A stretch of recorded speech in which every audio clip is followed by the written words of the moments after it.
Bueno, vamos a saludar a un periodista, nota sugerida por la profesora Moyano, un periodista que interviene mucho en las redes sociales, es muy interesante seguirlo en las redes sociales, más precisamente en Twitter.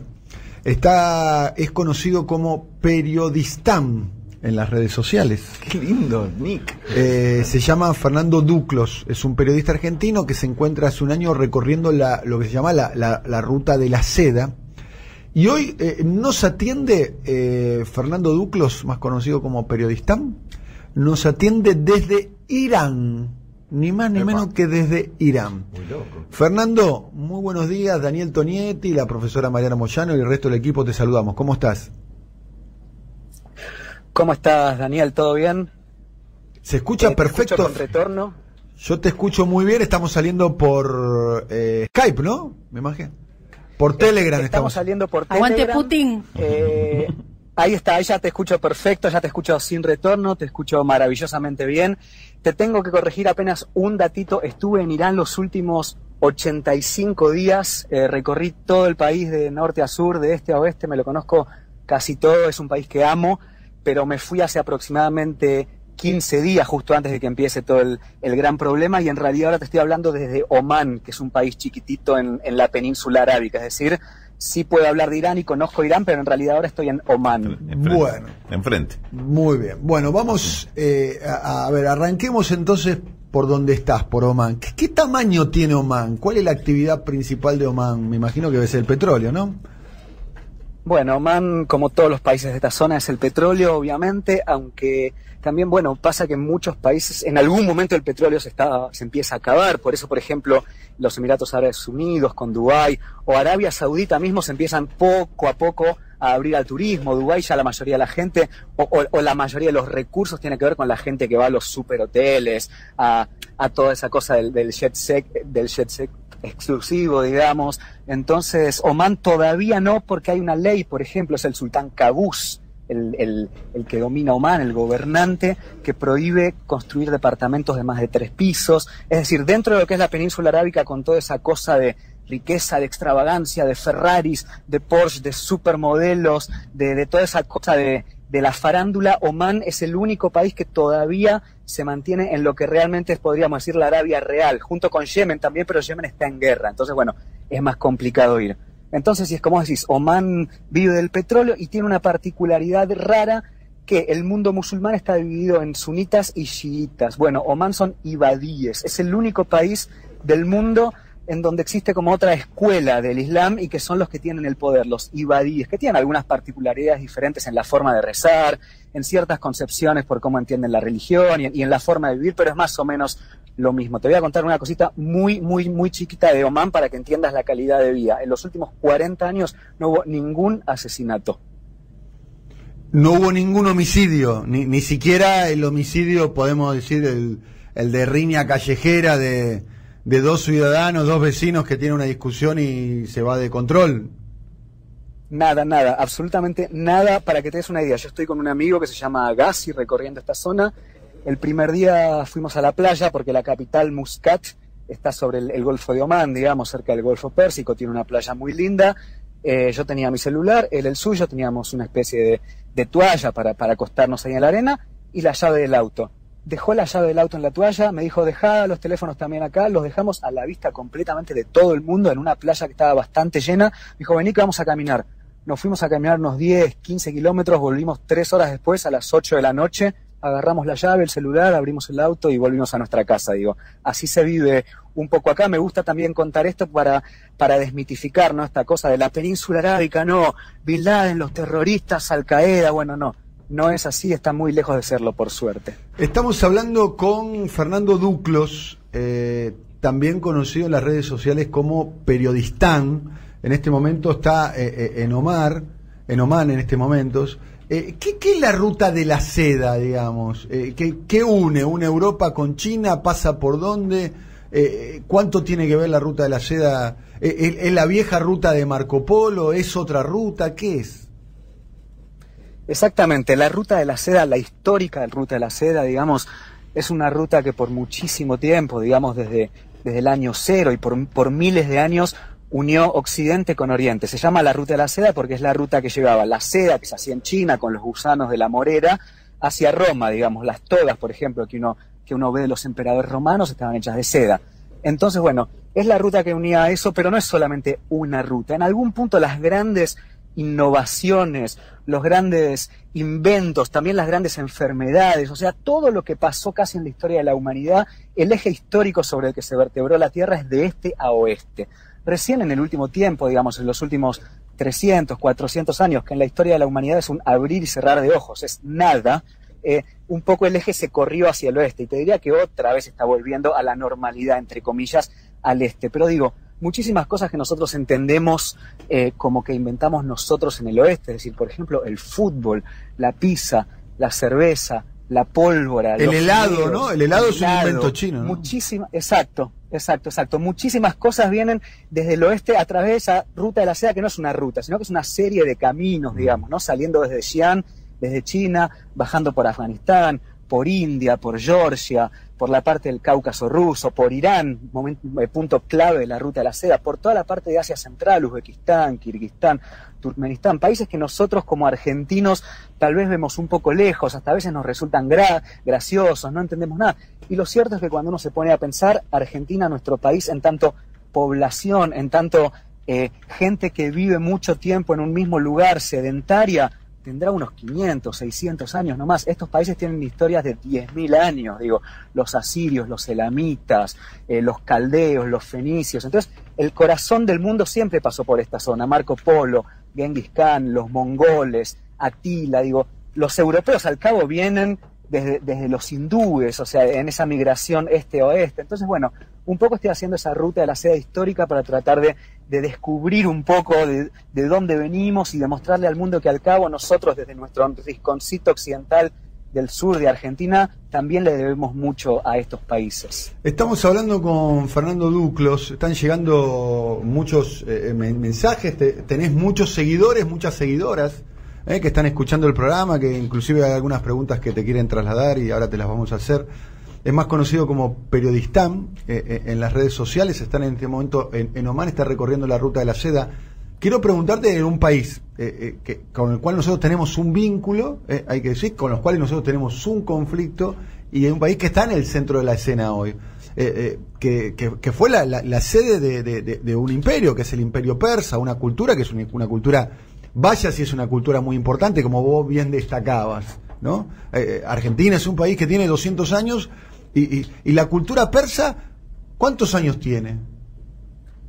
Bueno, si uno lo mide desde las primeras ciudades, desde Babilonia incluso, desde Elam, desde Ur, desde Asiria, casi te diría que 8.000, 9.000 años, digamos, es lo que sabemos, tal vez un poquito menos, tal vez un poquito más, pero digo, ayer justo estaba escribiendo un artículo sobre Irán. Imaginemos si para nosotros es complicado, no sé, administrar una familia o el consorcio de un edificio, ni siquiera hablar de un país de 200 años. Bueno, en Irán, en el espeso caldo iraní, digamos, los rencores, los problemas, también las cosas lindas, los apremios, se viene cultivando desde hace 10.000 años. Entonces imagínate lo compleja que es esta sociedad, lo compleja que es entenderla. Es maravillosa, es apasionante, es intensa, estimulante, pero es dificilísima y es hermosa. ¿Cuáles son los aportes que le ha hecho a la humanidad en estos términos la cultura persa, digamos, ¿no?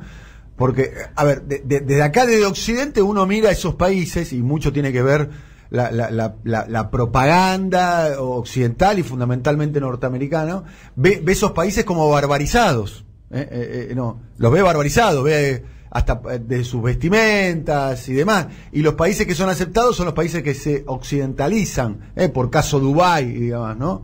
Para dar un ejemplo, como bien vos relatabas a través del turismo. Pero no sé si es una pregunta muy compleja, pero ¿cuáles han sido los aportes que le han hecho la cultura persa, el imperio persa, lo que sería hoy Irán? Mira, es una pregunta muy compleja, sin duda.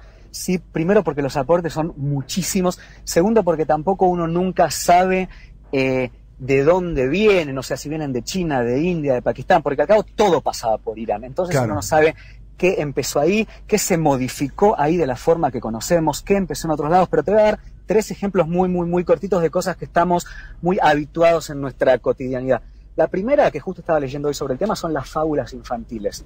Nosotros creemos que todo lo que nos cuentan de chiquitos, la liebre y la tortuga, no sé, el conejo y el zorro, ese tipo de fábulas que siempre tienen una moraleja al final, son de Hans Christian Andersen, de Esopo, de La Fontaine. Bueno, cuando uno se pone a investigar sobre eso, al final lo cierto es que estos escritores europeos las toman de mitos persas, que a su vez vienen de mitos asirios, que después vienen de mitos afganos, que al final vienen de mitos indios. Es decir, todo en nuestra cotidianeidad tiene que ver con eso, incluso las fábulas que nos cuentan de chiquitos. Otra cosa que siempre yo cuento y que me parece muy, muy claro en el sentido de cómo muchas veces se nos esconde todo lo que le debemos a esta cultura, incluso desde las palabras y desde el idioma. Yo siempre digo, a ver, ¿cuál pensás vos que es la gran contribución persa a la historia de la arquitectura occidental? Entonces, bueno, la gente empieza a decirme, no, bueno, tal vez las cúpulas, o las ojivas rectangulares, o el arco en forma de V, o, digamos, cosas así que tal vez no son muy comunes para nosotros. Y cuando les digo la respuesta, todos se quedan sorprendidos. ¿Cuál es la respuesta? Persiana, que justamente tiene que ver con eso, con que viene de Persia, la persiana. Sin embargo, nunca jamás se nos ocurrió pensar en que las persianas que tenemos en nuestras casas... ¿Cómo sería nuestra vida cotidiana sin persiana, ¿no? Exacto, exacto. En ese sentido me interesa mostrar. Obviamente hay muchas cosas muy, muy, muy importantes, digamos, ni que hablar de los números, por ejemplo, pero digo, cosas que tienen que ver mucho con nuestra cotidianeidad. Irán, por ejemplo, es la cultura... Es un país en el que todo el mundo es fanático de la poesía. Tienen unos 5 o 10 poetas en Irán que son Hafez, Ferdowsi, Rumi. ¿Poetas contemporáneos o históricos? No, poetas de hace 800 años. A veces, cuando yo escucho una música de un grupo de rock iraní que musicaliza un poema de Hafez que tiene 800 años, lo primero que pienso es, wow, o sea... Cuando mi país ni siquiera estaba en los planes, estos tipos ya estaban escribiendo estas poesías refinadas que son actuales hasta hoy y las tocan grupos de música de rock. Digamos, a ese punto llega el nivel de historia, de cultura. Digo, sin tomar posición por ninguno de los dos, aunque mi posición estaba más que clara en Twitter, cuando yo veo que se enfrenta Estados Unidos, que podemos pensar lo que queremos, pero es un país nuevo, completamente nuevo, que no tiene sitios históricos, no tiene un Machu Picchu, digamos, porque a los indios los arrasaron, los mataron a todos. Cuando veo que se enfrenta la cultura estadounidense con la cultura iraní, persa, digo, bueno, o sea, si la lucha fuera simplemente comparar culturas, pero esto no puede ni siquiera empezar. Estamos hablando con Fernando Duclos, más conocido como periodista en las redes sociales. En este momento está en Omar. Mucha repercusión en las redes en este momento, que se están comunicando al 11-3200-0530. Insisto, muchos celebrando el diálogo con vos y demás.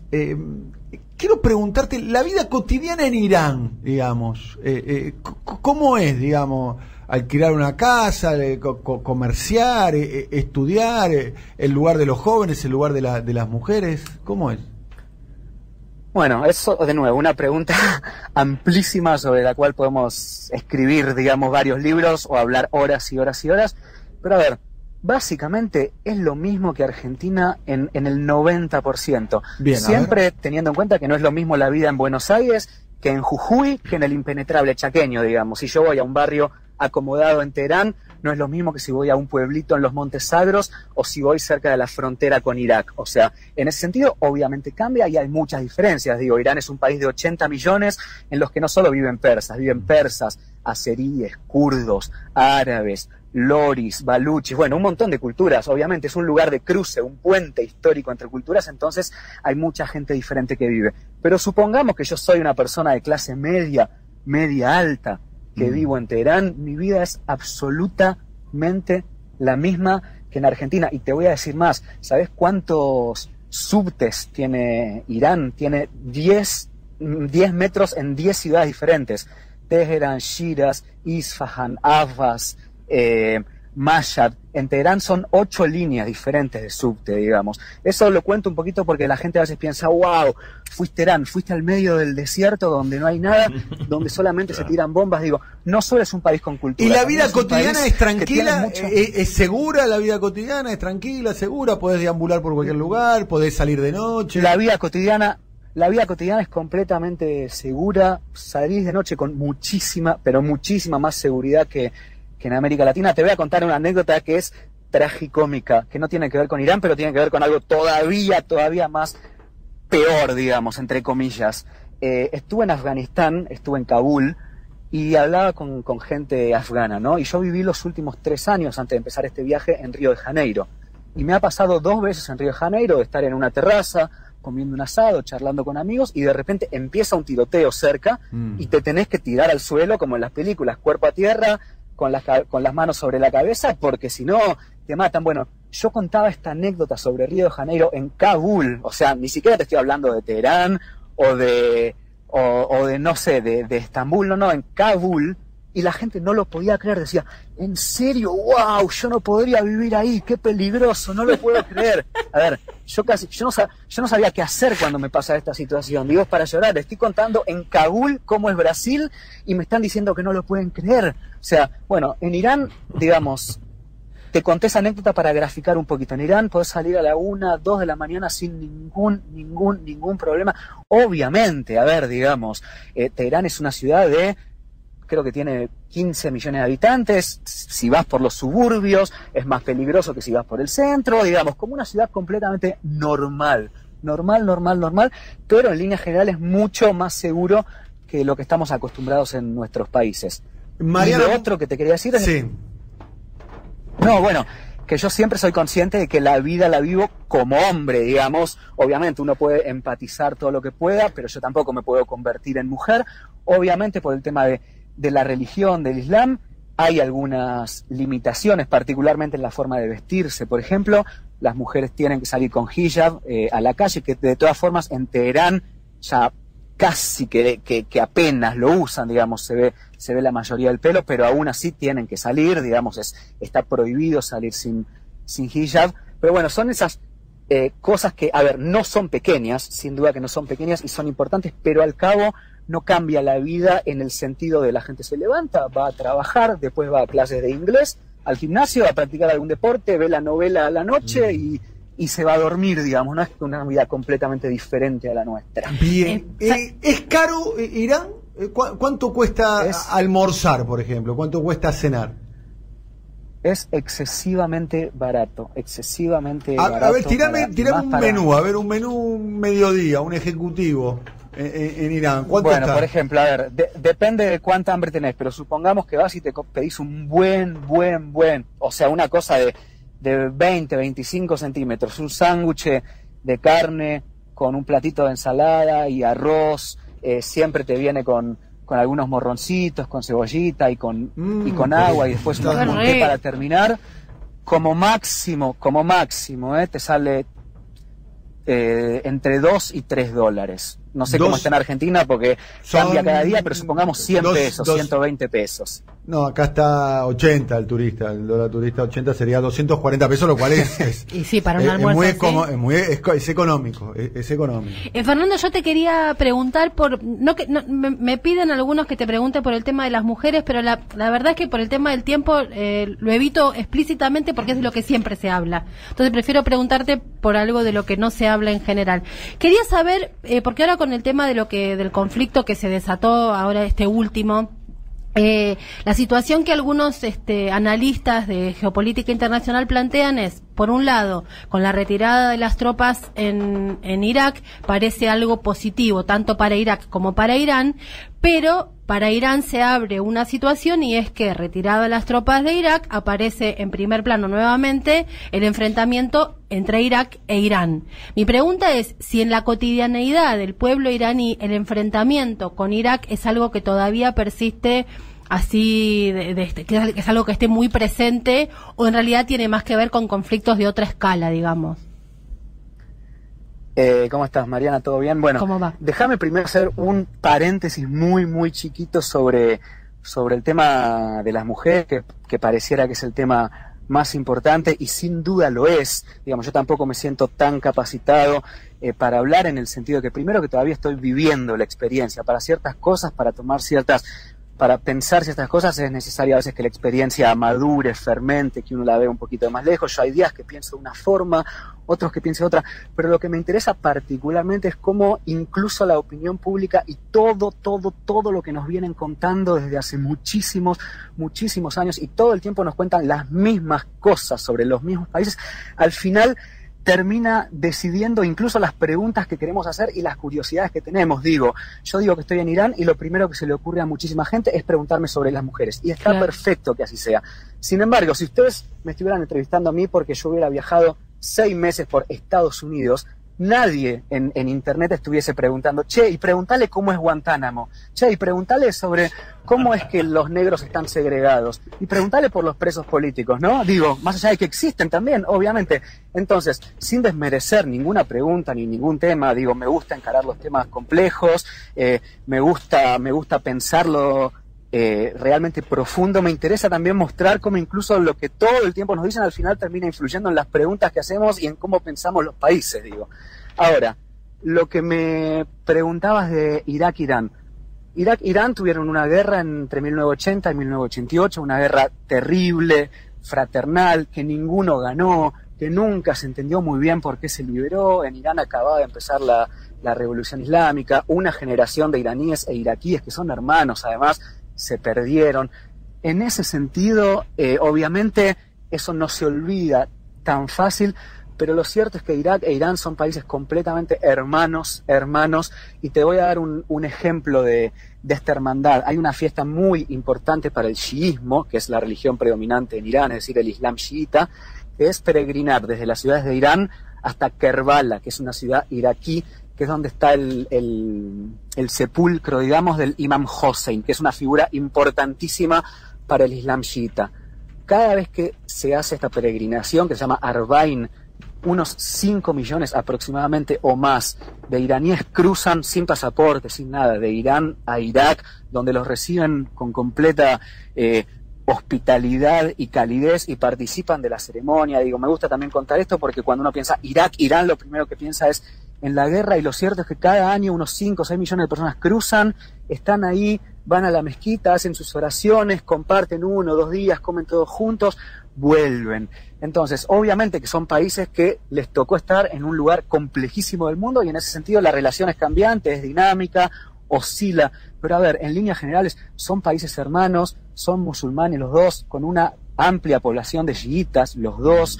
Es cierto que tuvieron una guerra, pero nada, son países hermanos, y de nuevo, en una región que es muy difícil y en la que todo puede cambiar en cualquier momento, pero en general los lazos entre las personas son de amistad. Estamos hablando con Fernando Duclos. Un poco para aclarar, los iraníes son persas, no son árabes, ¿cuál sería la diferencia entre los persas y los árabes? ¿Y qué porcentaje de la población iraní es persa? ¿Hay algún porcentaje que sea árabe?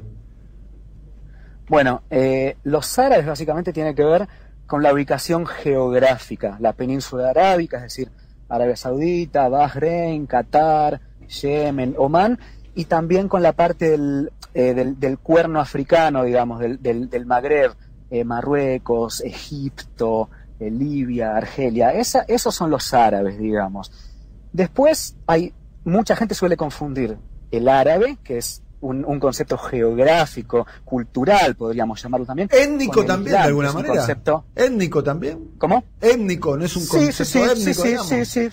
Sí, podríamos decir étnico, sin duda, pero no es un concepto religioso, es decir, hay muchos árabes que son cristianos también, por ejemplo, en Siria, el país con más musulmanes en el mundo, si no me equivoco, en esto puedo estar errándole un poquito, es India.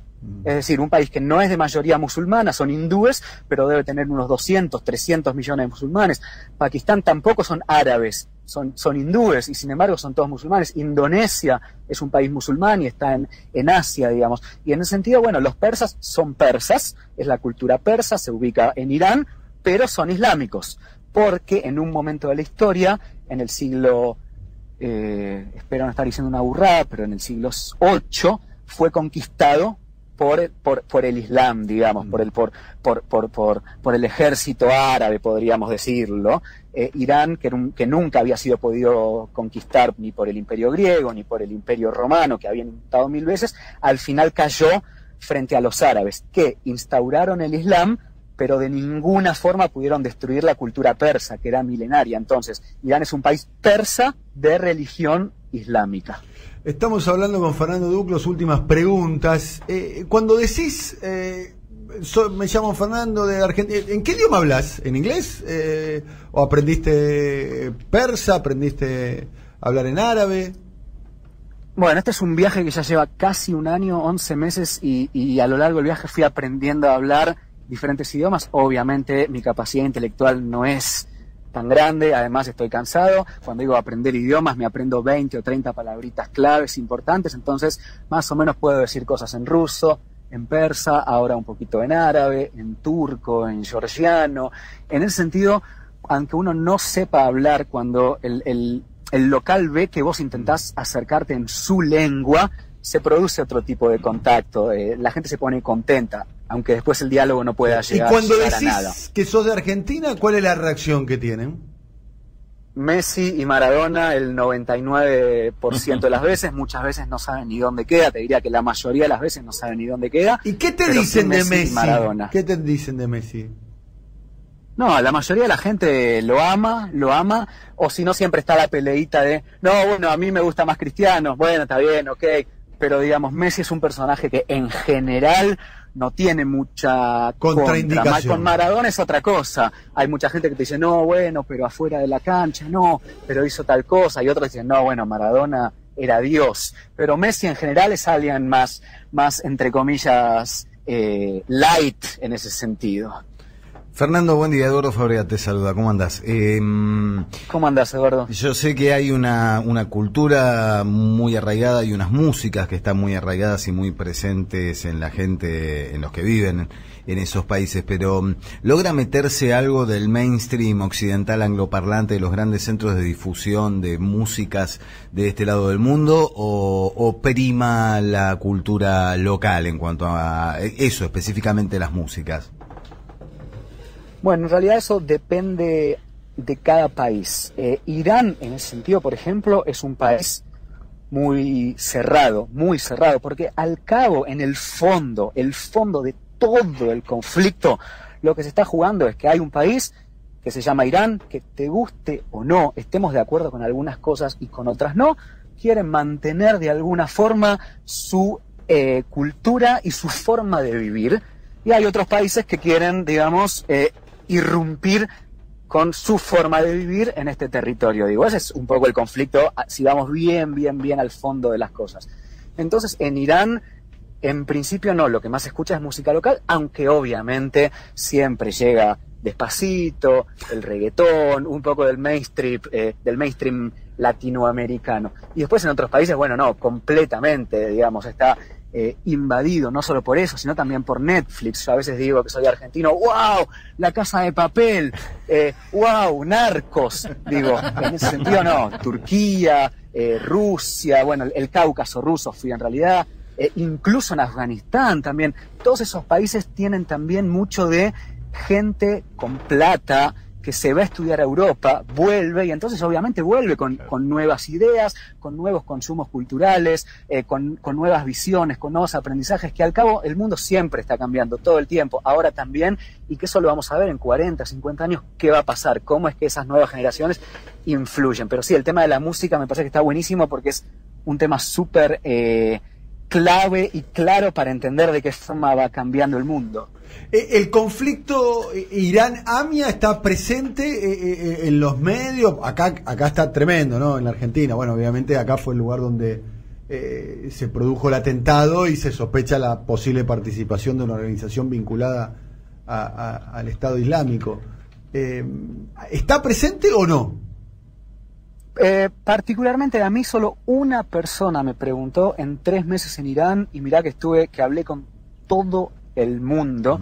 La verdad es que mucho no lo tienen en cuenta, no lo conocen, pero también tiene que ver con que en Irán es un país en que todo el tiempo están pasando cosas, todo el tiempo. Y en ese sentido, no solo en Irán, digo, si vos te fijas un poco el vecindario de Irán, con quién limita, lo cierto es que en Pakistán siempre hay conflictos también, incluso con India. En Afganistán, bueno, ni que hablar. Al lado está Siria, al lado está Irak. Arriba, al norte, están Armenia y Azerbaiyán, que también guerraron entre ellos. Al este está el Kurdistán turco, que también... Cerca Israel. Cerca Israel, el Golfo Pérsico, también son enemigos de Arabia Saudita, digo. Es un país en el que medio que todo pasa por ahí. Entonces, obviamente que sí tienen alguna ideas sobre las noticias, conocen un poco sobre Argentina, pero es difícil también que se acuerden o que pregunten sobre algo que pasó hace 20 años en el 95, o sea, más que 20 años, en un país que está lejísimos. A ver, obviamente que probablemente les importa y lo conocen y en su momento habrá sido muy importante, pero lo cierto es que hoy tienen muchas otras preocupaciones más acuciantes. Fernando, Raúl de la Torre te saluda. ¿Cómo estás? Te quería preguntar... ¿Cómo estás, Raúl? Bien, te quería preguntar por cómo es la reacción de la gente en estos países, del pueblo con respecto a la presencia de Estados Unidos, ¿no? Y comento de paso una noticia del día de hoy. El embajador de Estados Unidos en Israel, David Friedman, dijo que el siguiente paso de Estados Unidos, después de reconocer a Jerusalén como la capital de Israel, y la soberanía de Israel sobre los altos de Golán, es la anexión de Cisjordania. Un aporte, como siempre, de Estados Unidos a la paz internacional, ¿no? A la paz mundial. Bueno, estás en la península arábiga, un país clave, Arabia Saudita, aliado de Estados Unidos, Israel, digamos, sabemos del conflicto político, pero ¿qué percibís vos en la gente con respecto al tema de Estados Unidos? ¿Importa? ¿Tiene posición tomada? ¿Es un tema que inquieta? Contanos un poquito de eso. A ver, la mayoría, te diría que grandísima mayoría de la gente odia a Estados Unidos, o digamos mejor, no lo quiere, digamos. La gente que es mucho más partidaria de la revolución islámica, digamos, de los ayatolás, los que ellos llaman los basijis, es decir, los compañeros, lo odia con cierto fundamento. Los otros, digamos, no les gusta por lo mismo que no nos puede gustar a nosotros, en el sentido de que siempre está tratando de influir en lo nuestro, imponiendo sus cosas, etcétera. En ese sentido, no me encuentra nadie, digamos, que ame a Estados Unidos. En general, bueno, qué sé yo, a alguno le gustará o la NBA, o las películas de Hollywood, o ciertas cosas, o McDonald's, digamos, que están relacionadas con Estados Unidos, pero incluso la gente que fue a Estados Unidos y que después volvió, es decir, los camioneros afganos que hacen Estados Unidos, la mayoría del exilio iraní que va a Estados Unidos o a Canadá, la mayoría de la gente dice, son países fríos, son países fake, lo único que importa es el individuo, no nos gusta, solo están pensando en la plata, no tienen tiempo de estar con su familia, todo el día trabajando, digo. ¿El iraní es familiero? Mira, si vos pensás que el argentino es familiero, el iraní es 35.000 veces más familiero. Hay que ir a Irán. Hay que ir a Irán. En 3 meses en Irán me habrá pasado, te lo juro, en 3 meses me habrá pasado de tener al menos 20, 25 almuerzos, cenas con por lo menos 25 personas. Bien. ¿Cómo es el asado de los iraníes?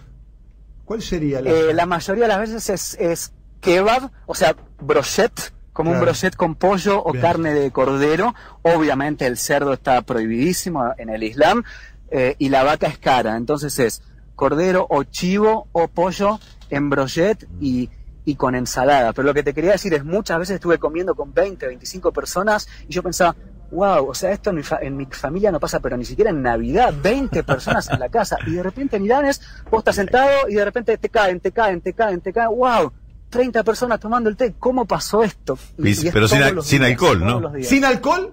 No, sin alcohol no existe. A ver, como todo, es un país de 80 millones de personas, hay gente para todo. Yo he tomado alcohol en Irán de gente que compra, por ejemplo, 100 kilos de uva y hace el vino en sus casas. Claro. Pero no es que vas a un kiosquito y decís, dame una cerveza, no, imposible. Bien. ¿Cómo es la noche iraní? Si vos querés conocer una chica, un chico, digamos, en Teherán, en el digamos, caso, ¿no? En Teherán, digamos. No, bueno, es el gran tema para nosotros los occidentales. Te diría que es lo que es nuestra socialidad y nuestra forma de acercarnos a otra gente, te diría que casi diferente. Imposible, completamente diferente. De nuevo, pero si querés ir a un bar, no existen. No existen los bares. ¿Y el Levante? O sea, lo que hay es casas de té. En todo Asia Central, el Golfo Pérsico son casas de té. Pero no existe decirle a una chica, che, juntémonos y vamos a tomar una cervecita. O sea, imposible. Tenés que decirle, vamos a tomar el té. Muy bien, está muy bien. Vamos a tomar el té. Vamos a tomar el té Vamos a tomar el té y ni siquiera, porque de nuevo, si es, digamos, una chica que A ver, el Islam es como el catolicismo, digamos. No es que todo el mundo que es católico es del Opus Dei o que reza todos los días. Bueno, el Islam lo mismo. Hay gente que es súper islámica, que reza las 5 veces por día, y hay otra gente que también es islámica, pero se toma ciertas libertades, digamos. Es lo mismo que cualquier religión. Son 1.000 millones de personas, entonces uno no puede pretender cierta uniformidad en la religión con tanta gente. Pero digo, ya incluso es muy difícil salir con una chica que no esté, en el sentido de que no para vos estar con una chica tenés que estar casado. Digo, si vos llegaras a conocer a alguien y querés alquilar un cuarto de hotel para dormir con ella, bueno, tenés que mostrar que estás casado. Digo, son muchas cosas que cambian. Que otra al final cultura, hay que respetar, otra cultura, otro modo de ver la... Otra cultura. Monogámico. Rulo dice que se queda acá. Al final uno siempre se termina arreglando, ¿no? Pero Rulo dice yo me quedo pero acá. En general es completamente diferente, diferente, y en lo que más se nota es justamente en eso, Claro. en la sociedad. El tema es que particularmente en eso. El tema es que nosotros nos creemos, ¿por qué no creemos superiores de esa manera? Ellos tienen un modo de obrar y nosotros tenemos otro. No, superiores no. No. Superiores no, es lo de uno. No, pero tenemos un estilo medio risueño, ¿o no? O sea, Sí. decimos que no se puede tomar alcohol y nos reímos. Sí. Y bueno, ellos tienen Sí, su... sí. La profe no. Mirá, La profe... No puedo. yo creo que al final, cuando empezás o sea, bueno, yo estoy hace ya casi 6 meses en estos países, digamos, en el Golfo Pérsico, en Irán, en países Sí. islámicos. Es la gente más buena del mundo, pero por escándalo. Y al final, cuando de a poquito lo terminás de entender, te das cuenta que todo tiene que ver un poco con todo. O sea, uno no puede analizar la sociedad en diferentes aspectos, separándolos. Como Y si fuera también, un diagrama, perdóname, digo. Fernando, somos En muy... Irán, perdóname, Mariana, Sí. en Irán vos podés salir a la calle, caminar a la 1, 2 de la mañana sin ningún problema, por ejemplo, porque no hay borrachos. Digo, parece una boludez, pero es así. Igual es lindo esquivar Sí. borracho. No, pero una cosa ¿O que no? me parece que está bien marcar es que uno de los países de esa zona le cae a estos, pero no le cae ni a Arabia Saudita ni a Israel. Claro. Cuando a la hora de Ni Arabia criticar Saudita. a la hora de criticar los consumos, en este caso, por ejemplo, de No, las en bebidas Israel hay o las falopa, comidas. mamita, No, pero quiero los decir, número uno, a la hora de decir lo que se come, lo que no se come, lo que se bebe y no se bebe, le caemos a los países que están catalogados por las películas de Hollywood, pero no le caemos a los países que no están catalogados como enemigos de los películas de Hollywood, ¿no? Fernando, Exactamente, la mira, verdad... yo estuve, por ejemplo, Sí. déjame agregar, estuve recién en Dubái. Cualquier persona que va a Dubái, cualquier persona, no estoy diciendo ningún descubrimiento, nada, se da cuenta que es una zona completamente liberada para la prostitución, pero completamente Uno liberada, podría manejarlo, ¿no? Podría manejarlo. Filipinas, tailandesas, todo. Y sin embargo, cualquier nota que leamos en los diarios sobre Dubái va a ser el lujo de Dubái, miren el edificio más alto del mundo, así viven los ricos Claro. y famosos. Se Nunca romantiza. vamos a leer. Y sin embargo, Claro. exacto, y cualquier nota que leamos sobre Irán nunca va a ser, se inauguró el metro de Teherán, no, va a ser, las mujeres se quejaron de que tienen que ponerse hijab, ¿se entiende? No digo ni que esté bien ni que esté mal, digo que en nuestros países se encara la realidad de cada país de acuerdo a si son amigos de Estados Unidos o si no son amigos de Estados Unidos, punto. Fernando, la verdad que muy interesante el diálogo con vos. Nos gustaría, dentro de la oportunidad, volverte a llamar en otro momento. No sé cuál es tu próximo destino, Fernando. No lo sé, la verdad, estoy medio reorganizando todo. ¿Pero vas a porque seguir de también viaje o no? No vengas acá que es un En quilombo, principio negro. sí. Dice te digo la verdad. No, estuvimos charlando, está pidiendo asado con chimichurri, está medio desesperado. No. Te mandamos un ojo de bife por encomienda. Quédate allá, no Mirá, vengas acá que es un despelote acá, estoy con- no estoy vengas con un acá. estoy con un amigo omaní que se llama Gassi, que bueno, está rezando ahora. Sí. Es fanático de Argentina, Bien. tiene mate, con lo cual estoy tomando mate la última semana. Eso ya creo que me alargó 3 meses más el viaje, porque es como una alegría Y se extraña el mate, ¿no? enorme. Hablamos de los refuerzos de Boca. Escuchame, Dice, ¿querés que te mandemos una encomienda? Fuera de broma, fuera de Algo broma. importante y lo cortaste. ¿Cómo que hablan de los refuerzos de Boca? A ver. Porque nadie Pero sabe es un acá. diálogo vacío, porque no ningún refuerzo tiene Boca. Pero por ahí tiene datos que nosotros no tenemos. A ver. Justo está rezando ahora, pero si me van Claro, mira, están rezando para que contraten a alguien. Porque está conmigo. Y te puede hablar tranquilamente de lo que piensa de Argentina, sabe todo. Sabe ¿Habla absolutamente castellano? Porque todo, es un nosotros hablamos personaje. castellano a Habla medias. Habla castellano espectacular. habla castellano espectacular. Pasame un segundo que lo voy a saludar. Está rezando. Dame un minuto que no, en otro viaje. En otro interrumpir es muy importante para él, pero no. si me bancás un minuto en línea, seguimos hablando de en un rato. Te llamamos otro día y lo conversamos además con él, ¿te parece? Me parece maravilloso porque además va a ir a cubrir la Copa América Argentina, así que incluso los puede ir a visitar en el piso. Mirá. Te lo juro que es el omaní más argentino. ¿Es hincha de Boca? En la historia del mundo. Es hincha de Boca, vamos escuchando más gratis en el auto. Es brillante, es brillante. Le estás arruinando la vida al pibe. Hincha de Boca, dama gratis. Una cultura milenaria. Una cultura milenaria. Los tipos inventaron el alfabeto y vos le estás haciendo hablar de Juan. Hoy me dice, a mí la que me gusta es Los Dueños del Pabellón, así que estamos todo el día escuchando esa. Pero hablando en serio, por ejemplo, conocí una chica kurda en Irán, del Kurdistán iraní, de una ciudad que se llama Mahabad. Me dice, che, a mí también me encanta Argentina, sé hablar español. ¿Conoces esta canción? ¿Y qué te me empieza a tocar Cuando tenga la tierra, de Mercedes Sosa. Bien, bueno, comunismo. Me enamoré, ya está, basta. Cuando tenga la tierra, es tierra. Me dio como... Te agradecemos mucho, Fernando, la verdad, muy interesante el diálogo. Te vamos a volver a llamar si no te molesta, porque por favor, para mí un placer. Bueno, y felicitaciones por el trabajo que haces. Nosotros te seguimos en las redes sociales. Un montón de seguidores más tiene ahora, Lo que están llamando, lo que están...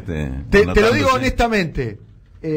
La cantidad de mensajes que recibimos fue tremendo de los oyentes y celebrando el diálogo con vos. Y quiero agradecer públicamente a la profesora Mariana Moyano, que fue la que sugirió... Sí, yo a Fernando lo descubrí hace un montón, por supuesto él ya existía, pero yo no lo conocía cuando estaba en Brasil y fue de los primeros que empezó a alertar, como vos, Daniel, del tema del fenómeno Bolsonaro, ojo acá, ojo acá, ojo acá, cuando nadie daba bola al fenómeno, más allá de la política después.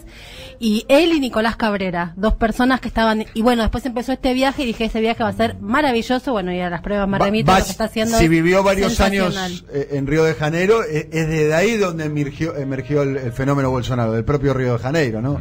Y se expandió hacia... Exactamente. Déjame, ya que Mariana dijo de dónde me conoce a mí, digo yo de dónde la conozco a ella, de la UBA, no queremos que aguante la universidad pública. Claro. Alumno. Gassi ya terminó de rezar, tiene un minuto para hablar, si lo quieren saludar, habla español perfecto. Bueno, vamos a saludarlo entonces, por favor. Se llama Gassi. Hola, ¿qué tal? Hola, Daniel. ¿Cómo andás? Muy bien, ¿vos? Hola, Gassi, ¿cómo estás? ¿Bien? Bastante bien, gracias. Te esperamos por la ¿también? Argentina, Gassi. Te quiero decir, te vamos a recibir con un asado completo, vas a comer la mejor carne de tu vida. Con Rulo hablando de Boca. Gracias un montón. El asado va a ser con achuras, proboleta, morroncito. Ah, buenísimo. Absolutamente todo. Con música. ¿Qué música te gusta, Argentina? La verdad, yo prefiero el cumbia. Preferí la cumbia. El cumbia más, sí. ¿Y qué artista de cumbia ahí, en particular, por ejemplo? Antes yo escuchaba por el Pipe Chorro. Ahora, damas gratis. Damas gratis. Mira, no te garantizamos todo, pero capaz que venís a la Argentina y hacemos la gestión para que lo conozcas a Pablo Lescano. Sí, se puede. Ahí me puede dar una mano. Ahí le buscamos. Eduardo Fabria. Es un encuentro. Gracias a ustedes. Sí, creo que al fin de mayo llegaré a Argentina. Está muy bien. Así que espero para el link de las acreditaciones de Copa América, de la Copa América. Claro. Ojalá que todo lo que te podamos ayudar, contá con nosotros. Sí, dar una mano en eso. Acá también tenemos a Pato da Torre, olvídate, te gestiona todo, ¿entendés? Pato es el productor, después te vamos a pasar las coordenadas te vamos a dar una mano para que vos puedas hacer bien tu trabajo acá. Pregunta, ¿sos hincha? Por favor, te lo mereces. ¿Sos hincha de Boca? ¿Cómo te hiciste hincha de Boca? Sí, seguro. Sabes que en 2000 mis tíos, todos, tengo 10 tíos, 8 son de Argentina, totalmente. Ajá. Ellos aman todo el fútbol argentino. Bien. Mis tíos me hicieron hincha de Boca, por Riquelme. Por Riquelme, por Riquelme hace. Sí. ¿Cómo viviste? Son hinchas de Argentina. No quiero ser, no quiero meter No hay el dedo en la necesidad. llaga. No hay necesidad. Lo que vas a hacer. ¿Cómo has vivido los episodios acaecidos en la ciudad de Madrid el 9 de diciembre del año 2017? 18.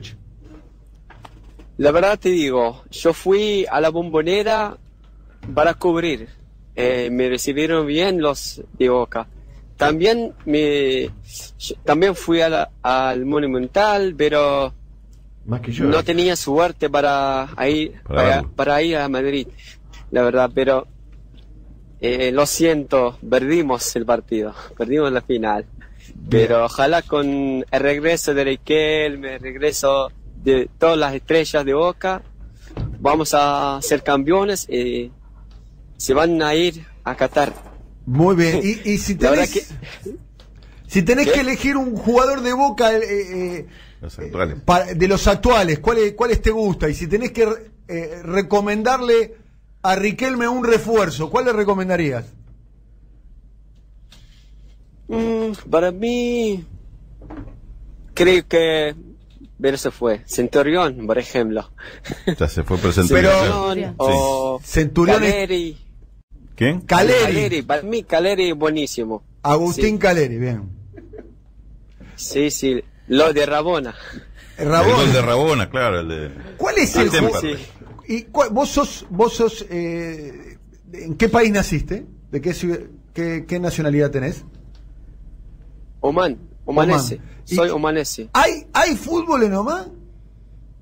Sí, hay, sí. ¿Cuántos? ¿Por qué no? ¿Hay equipos de fútbol? ¿Hay liga? ¿Cuál es Sí. ¿Cuál es el jugador estrella de Omán? Es el arquero, Ali Al-Habsi. Arquero en Inglaterra. Ah. Jugó en Premier League. En la después, Premier League. Ahora es en la primera. Bien. Ajá. En la primera. Sí. Bueno, interesante conversar con vos. ¿Cómo esperamos. aprendiste? Sí, gracias. ¿Cuándo aprendiste español? ¿Dónde aprendiste castellano? Sabes que yo fui a Argentina para aprender español en un centro, pero después me cambié la cabeza, prefería vaciar en Argentina. Te gustó la joda, ¿ves? Sí, había una familia que me quedaron en su casa, Sí. son mis amigos en Luján, Aníbal Al-Yasser. Son, muy bien. Son mi familia en Argentina, la verdad. Está muy bien. Ellos me enseñaron un poquito. ¿Y qué recordás más de la Argentina? La Bombonera. Estás enamorado de Boca. Asado. Asado. Sí. Ojalá que podré conocer Riquelme cuando me voy a Argentina. Sin la próxima vez. invadir tu privacidad y sin incomodarte, pero ¿has conocido a alguien aquí en la Argentina? ¿Has tenido algún tipo de romance en tu visita? No. Bien, me No, gusta la discreción de Lomaní, me gusta. Hubo Así una que pausa, ¿eh? Está muy bien, me parece muy bien. Una pregunta imprudente, una respuesta, el silencio Omaní. Bueno, te agradecemos mucho, te esperamos por acá, por Argentina, cuando quieras. Gracias a usted también. Me alegro que estoy hablando con ustedes, compartiendo palabras, charlas. Ojalá que encontramos ahí. Te quiero decir algo, a este programa, en serio te quiero decir, fuera de broma, a este programa le hace falta un bostero, porque son todos gallinas, el profesor es gallina, la profesora es gallina, Fábrega. ¿sabes qué? Nosotros necesitamos un bostero como vos, un bostero que tenga orgullo, porque los bosteros están un poco escondidos últimamente. Te vamos a llevar al Monumental y te vamos a hacer gallina, vas a No, ver. por favor. Bueno, te mandamos Mis una... amigos son todos de River. Y claro, claro. Basta. Bueno, un abrazo muy grande, en serio, de veras, y la verdad que gracias por prestarte al intercambio, muy interesante, y seguramente vamos a volver a conversar con vos. Y ahora, fuera de broma, obviamente estás con Fernando, que tiene muy buenas relaciones aquí en la Argentina, pero todo lo que te podamos ayudar acá de Argentina para que hagas una buena cobertura de la Copa América, contá con eso. Gracias un montón. Gracias a ustedes. Abrazo enorme. Un abrazo Chao, grande. chao. Fernando Duclos, una nota, se nos comió el programa. Pero está bien, ¿no? Pues está perfecto. Muy interesante, está muy perfecto. interesante. A mí solo me preocupó de toda la charla el momento, hubo un momento que me recordó al personaje de Capusotto, decía no la pongo nunca. Pero bueno, digamos, una sola cosa. ¿Qué pasa? Te digo la verdad, lo pensamos de esta manera, pero es muy difícil sacar nuestra cabeza occidentalizada y entender que hay otras miradas, otras formas de ver el mundo, ver al hombre, a la mujer, a la humanidad. Una cosa que a mí me sorprendió mucho de lo que contaba Fernando en sus hilos, que la verdad que lo leo como si fuera una especie de novela cotidiana, porque pero con placer, me busco como el ratito para leerlo con tranquilidad. Y una cosa que él contaba era, iba contando experiencias pequeñas de la vida cotidiana, de cómo cuántas veces por día él tenía situaciones en las cuales cantaba con las personas con las que iba conviviendo. Entonces, antes de cenar, después de cenar, se juntan a cantar, es como si estuvieran guitarreadas nosotros.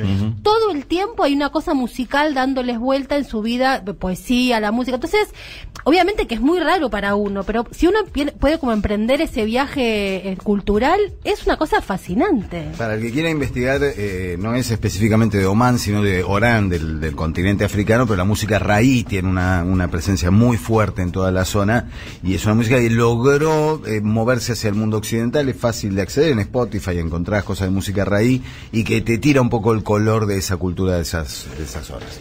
Impresionante la cantidad de mensajes que llegaron, digamos, como en las entrevistas que generan mucho debate. El diálogo con Fernando Duclos, muy interesante, más conocido como Periodistán, en las redes sociales. Yo lo empecé a seguir en Twitter, obviamente. Yo ya lo seguía en Twitter hace tiempo, y como la profe también lo vengo siguiendo.